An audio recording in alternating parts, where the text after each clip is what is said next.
More na ano, grabe yung na gumawa kayo uli ng movie ni Catherine. Anong stand mo doon? Ako po, of course, Hello Love Goodbye naman po, really make history.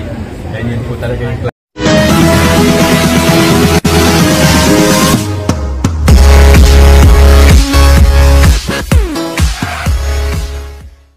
Welcome back po sa ating channel.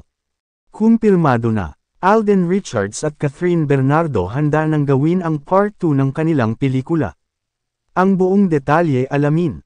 Game na game ang Asia's multimedia star na si Alden Richards na gawin ang part 2 ng blockbuster movie nila ni Catherine Bernardo na Hello, Love, Goodbye.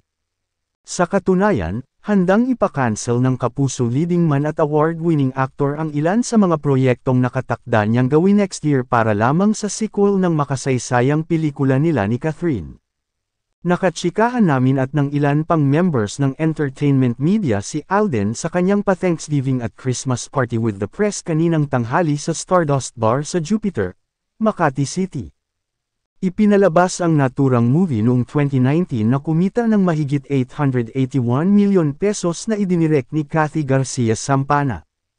Ako po, of course, Hello, Love, Goodbye, naman po made history and yun naman rin po ang gusto ng mga nakapanood, na magkaroon ng part 2.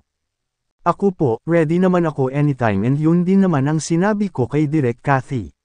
Sabi ko, Direk kapag gumawa kayo ng part 2 ipapakancel ko muna lahat ng schedule ko, paniniguro ni Alden. But then again, that's really up to Star Cinema kasi sila naman yung producer and they own the rights of the movie, aniya pa. Natanong din si Alden kung may possibility pa na magsama sila ng dati niyang ka-love team na si Maine Mendoza sa isang bonggang project. Parang si Maine po kasi ngayon, based on how hindi na rin kasi kami ngayon nagkakausap ng madalas and hindi na rin kasi ako nakakapanood ng TV. But right now as I can see, medyo mas okay na ngayon si Maine mag-settle sa family life niya and we respect that. Ako nire-respeto ko yun, marespetong pahayag ng kapuso star. Binati rin daw niya si Maine nung kasal nito kay Congressman Arjo Atayde. Yes, I did, opo. Nagkataon lang po na may schedule tayo noon kaya hindi po tayo nakapunta. Tsaka yun din po yata yung time na nagka-landslide sa Baguio. Pero I wish her well, and congratulations of course sa kanila ni Arjo, dugtong pa niya.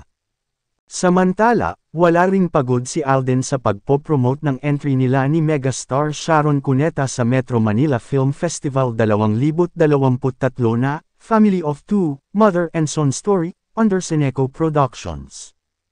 Proud na proud ang pambansang bay sa pelikula nila ni Ate Shawi kaya ipinagdarasal niya na sana'y mapanood ito ng sambayan ng Filipino dahil bukod sa napakaganda na ng kwento ay punong-puno pa ito ng mga aral ng buhay. Sigurado kaming malakas ang magiging laban ni Alden sa pagka-best actor sa darating na MMFF 2023 gabi ng parangal dahil sa ipinamalas niyang acting sa Family of Two, na idinirect ni Noel Naval.